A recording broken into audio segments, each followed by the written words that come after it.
Fix guideline platform पर आपका welcome. इस सेशन के अंदर माध्यमिक शिक्षा बोर्ड की पुस्तक 9 अध्याय नंबर 5 राजस्थान में जन जागृति और प्रजामंडल के बारे में विस्तृत अपन चर्चा करेंगे। तो चलो शुरू करते हैं इस सेशन को। तो ये हमारी रिवीजन सेशन बहुत इंपॉर्टेंट ये सेशन है, क्योंकि यहाँ से अक्सर बहुत सारे एग्जामों में क्वेश्चन पूछे जा चुके हैं। पहली लाइन है, उदयपुर से सज्जन कीर्ति सुधाकर तथा अजमेर से एक अंग्रेजी साप्ताहिक पत्रिका जिसका नाम है राजस्थान टाइम्स, जिसका प्रकाशन हुआ था 1885 के अंदर। तो ये बहुत इंपॉर्टेंट लाइन है, क्योंकि ये राजस्थान की प्रथम जो पत्रिका थी। तो दोनों को याद कर लेना, और कहां से इसका प्रकाशन होता है, पब्लिकेशन होता है, ये भी याद कर लेना। अगली लाइन है, एडवर्ड सप्तम राजे रोहन समारोह के समय उदयपुर में महाराणा फतेह सिंह को आमंत्रित किया था, और आपको याद होगा केसीसी बाराठ इसको इस समारोह में सम्मिलित होने के से रोकने के लिए केसीसी बाराठ की जो लिखी हुई 13 जो छोटे चेतावनी चुंगटिया नामक, इसी से संबंध है। अगली जो घटना है 1888। तो 1888 कांग्रेस इलाहाबाद अधिवेशन में अजमेर के गोपीनाथ माथुर, किशन लाल और हरविलास सार राजस्थान के प्रतिनिधि बनकर गए थे। ये बहुत इंपॉर्टेंट लाइन है। और 1918 में राजपुताना मध्य भारत सभा की स्थापना चांदनी चौक दिल्ली जो मारवाड़ी पुस्तकालय में हुई, जिसके प्रमुख जो सदस्य थे वो थे गणेश शंकर विद्यार्थी, विजय सिंह पथिक, जमुनालाल बजाज, चांदकर्ण शारदा, गिरधर शर्मा, स्वामी नरसिंह देव सरस्वती आदि यहाँ के से क्या थे, प्रमुख व्यक्ति थे। ये याद कर लेना, बहुत बार एग्जाम में पूछा जा चुका है। तो राजपुताना मध्य भारत सभा।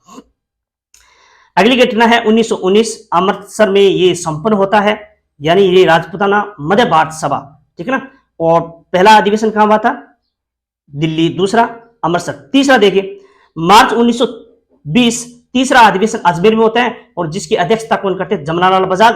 और ये भी प्रश्न आया हुआ है रीट 2021 वाले में ये प्रश्न आया हुआ है। इसके बाद में दिसंबर 1920 चौथा अधिवेशन होता है नागपुर, और ये नागपुर अधिवेशन में ये राजपुताना मध्य भारत सभा को कांग्रेस की सहयोगी संस्था मान लिया जाता है, और इसमें वो विलय हो जाती है। अगले प्रमुख जो बातें हैं, 1919 में वर्धा जो मैं कहूं कि महाराष्ट्र के अंदर राजस्थान सेवा संघ, विजय सिंह पथिक, रामनारायण चौधरी, हरिभाई किंकर ने इनकी स्थापना की थी। और 1924 रामनारायण चौधरी और शोभा लाल गुप्ता को तृण राजस्थान में देशद्रोहात्मक सामग्री प्रकाशित करने के अपराध में इसे गिरफ्तार किया था। तो ये भी बहुत इंपॉर्टेंट लाइन है। इसके बाद में 1928-29 तक राजस्थान सेवा संघ पूर्णतः प्रभावहीन हो गया, और जयपुर राज्य में जमुनालाल बजाज ने अपनी राय बहादुर की उपाधि वापस लौटा दी, और 1 लाख रुपए तिलक स्वराज कोष में भी दिए। तो ये भी याद कर लेना, क्योंकि ये बड़ा जमुनालाल बजाज एक व्यवसायी था, और ये बहुत सारे पैसे को अपनी जो संपत्ति का डोनेट भी करते थे। और इसके बाद बीकानेर के महाराजा गंगा सिंह ने सी मूर्ति सिंह, संपूर्णानंद और आनंद वर्मा को सरकारी नौकरी से निलंबित कर दिया, और उन्होंने तिलक स्वराज कोष में उसे चंदा जमा करवाया था। तो ये याद कर लेना, ये तीनों व्यक्ति थे, और तीनों व्यक्ति क्या करते थे? तिलक स्वराज में यानी जो चंदा जमा करने के लिए ये स्वयं किया था। तो इसलिए इन तीनों बंदों को महाराजा गंगा सिंह, तत्काल यहाँ के बीकानेर रियासत के राजा थे, उन्होंने इसे निलंबित कर दिया। आगे देखना, राजस्थान के प्रजामंडलों की स्थापना। तो राजस्थान की प्रजामंडल में स्वतंत्रता संघर्ष को 3 चरणों में बांट सकते हैं। प्रथम चरण 1927 से पहले की बात, और द्वितीय 1927 से लेकर 1938 तक, और तृतीय 1938 से 1949 तक। प्रथम चरण सामाजिक और मानवतावादी समस्याओं पर केंद्रित था। द्वितीय चरण 1927 All India State People's Congress की स्थापना होती है, और तीसरा चरण होता है 1938, और हरिपुरा कांग्रेस अधिवेशन में प्रस्ताव देशी रियासतों में लोगों द्वारा स्वतंत्रता संघर्ष चलाने की बात की गई। तो तीनों चरण है, और अलग अलग काम पर ये फोकस डालती हैं, तो इसलिए अपन इसको अलग अलग पढ़ते हैं। तो चलो मोस्ट इंपोर्टेंट कुछ और बातें कर लेते हैं। तो 1918 में राजपुताना मध्य भारत सभा की स्थापना हुई थी, कहाँ? दिल्ली में। और 1919 ईस्वी में राजस्थान सेवा संघ की स्थापना हुई, कहाँ? वर्धा, कहाँ है? यानी महाराष्ट्र के अंदर। और 1920 में अखिल भारतीय देशी लोक परिषद की स्थापना हुई थी, कहाँ? मुंबई के अंदर। ये तीनों चीजें याद कर लेना, बहुत इंपॉर्टेंट प्रश्न है, यहाँ से प्रश्न भी कई बार पूछे जा चुके हैं। अब प्रजामंडलों की स्थापना की बात करें तो सबसे जो प्राचीन जो प्रजामंडल कह सकते हैं या प्रथम प्रजामंडल है जिसकी स्थापना जयपुर में हुई और कब 1931 में। मारवाड़ प्रजामंडल की स्थापना 1934 के अंदर। उदयपुर और अलवर कोटा 1938 में। और अलग से मैंने प्रजामंडल का एक सेशन भी लगाया है और किसी को डिटेल से अगर कोई किसी को पढ़ना है तो वो सेशन में जाकर आप देख सकते हैं। भरतपुर 1939, बूंदी 1944, जैसलमेर 1935, सिरोही 1933, बीकानेर 1936 यानी प्रजामंडलों की क्या भी स्थापना हुई। अब जोधपुर में जन आंदोलन अपन चर्चा करेंगे।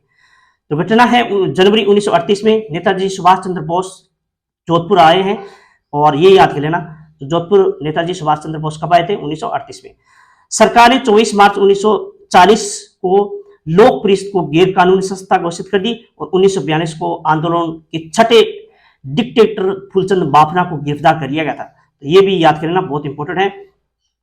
लोक परिषद के ये छठे डिक्टेटर होते हैं। और 7वें शिवदयाल दवे जो नागौर से होते हैं उसको भी गिरफ्तार किया जाता है। और 8वें डिक्टेटर तुलसीदास राठी को भी गिरफ्तार किया जाता है। और 1944 ईस्वी में जोधपुर राज्य व्यवस्थापिका सभा की स्थापना की गई थी। और 1946 में डाबड़ा कांड हुआ था। डीडवा नागौर जो में पड़ता है, जो मारवाड़ रियासत में ये पड़ती थी। तो ये भी इंपॉर्टेंट है, वो याद कर लेना। ये डाबड़ा हत्याकांड मैंने अलग से भी पढ़ाया हुआ है।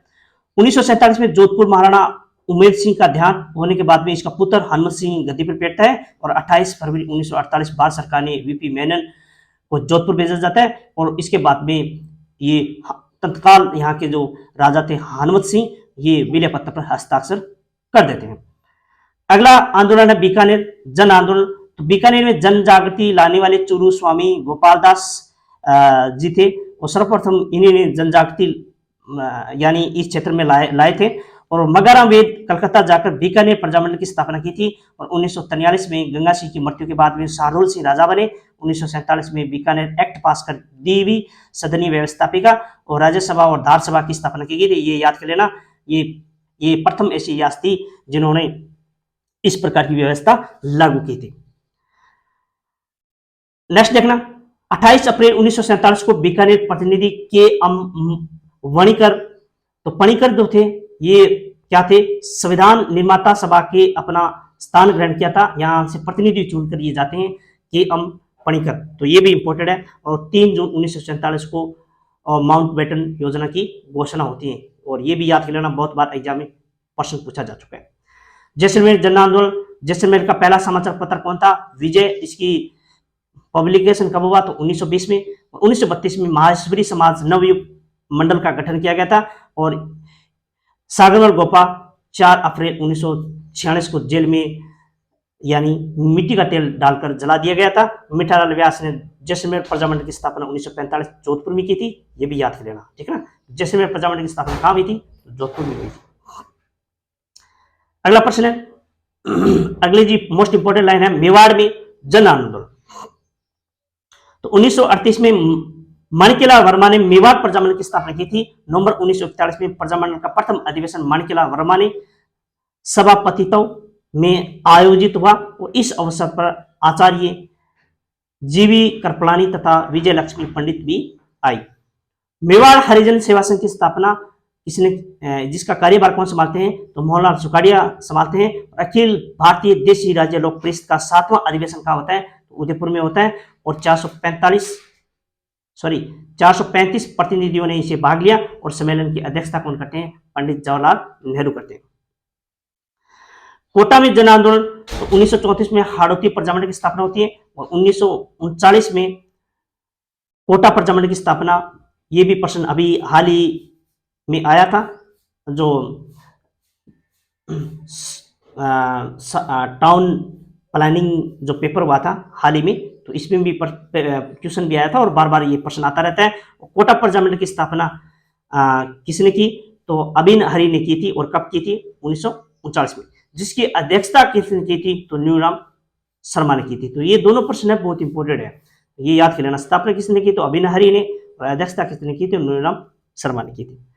1940 में कोटा की रामतलाई क्षेत्र में कोटा प्रजामंडल का अधिवेशन आयोजित, जिसकी अध्यक्षता अभिन हरि करते हैं। और इस अधिवेशन कहूँ या सम्मेलन में विजय पथिक भाग लेने आए। पंडित न्यूराम की अज्ञात लोगों से इसे हत्या कर दी गई थी। तो अज्ञात लोगों ने यहाँ क्या कर देते हैं, 1940 वाले जो अधिवेशन में इसकी हत्या कर दी जाती है।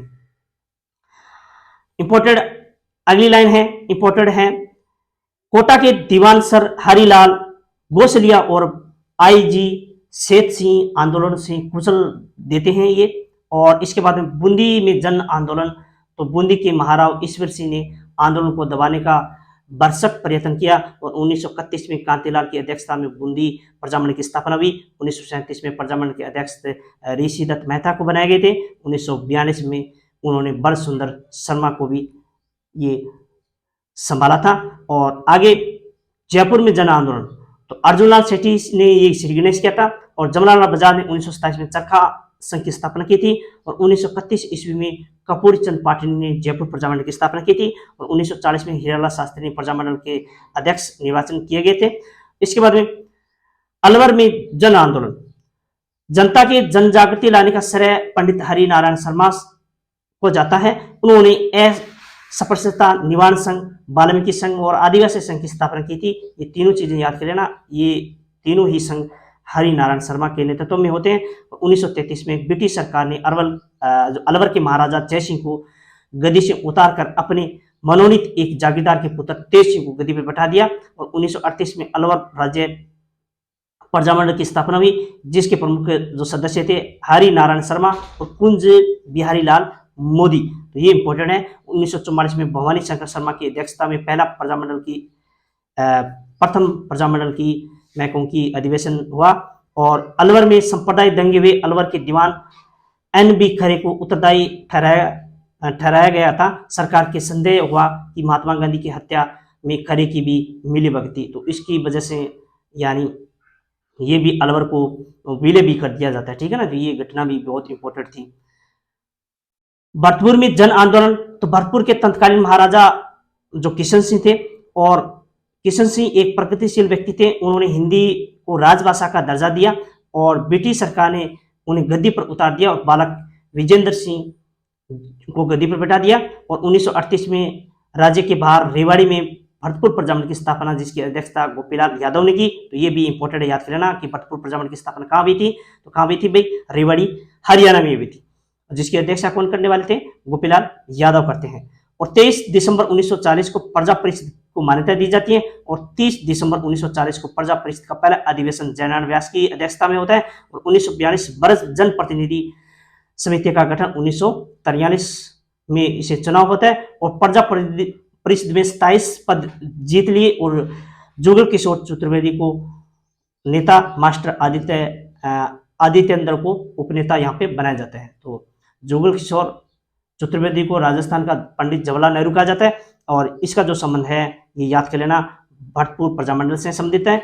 और आगे देखना 1945 में दूसरा अधिवेशन बयाना जो उत्तरदायी शासन की मांग की जाती है और 14 जनवरी 1947 को वायसराय वेवल व बीकानेर के महाराजा शार्दुल सिंह भरतपुर आते हैं और धौलपुर में जन आंदोलन, तो जन चेतना का कार्य स्वामी सरदानंद 1918 में करते हैं और 1936 में धौलपुर प्रजामंडल की स्थापना करशन दत्त पालीवाल ने किया था और 12 नवंबर 1946 को तामिस गांव में एक हत्याकांड होता है जिसे प्रजामंडल का अधिवेशन बुलाया जाता है इस कांड के उपलक्ष्य में। और करौली में जन आंदोलन जिसकी स्थापना 1938 में नेता त्रिलोक चंद माथुर और चिरंजी लाल शर्मा और मान सिंह इनके प्रमुख यानी मैं कहूं कि भाई प्रमुख नेता या फिर संस्थापक व्यक्ति माने जाते हैं। अब कुछ और हैं प्रजामंडल से रिलेटेड। बांसवाड़ा के भूपेंद्रनाथ त्रिवेदी, डूंगरपुर जो भोगीलाल पांड्या और हरदेव जोशी और गौरीशंकर आचार्य, प्रतापगढ़ के चुन्नीलाल प्रभाकर, अमृतलाल पाठक और सिरोही सिंह गोकुल भाई भट्ट और डूंगरपुर भील जो प्रजामंडल के संस्थापक होते हैं भोगीलाल पांडा। तो ये पांड्या ये इंपोर्टेंट है, सारे सारे जितने भी जो मैंने बताया है ये दोबारा मैंने यहाँ पे लिख दिया, ठीक है ना, डूंगरपुर और डूंगरपुर, तो भोगीलाल पांड्या ये दोबारा लिख दिया। तो ये बहुत इंपॉर्टेंट लेसन है, यहाँ से क्वेश्चन डेफिनेटली पूछा जाता है। तो आज के सेशन में बस इतना ही। थैंक यू, धन्यवाद।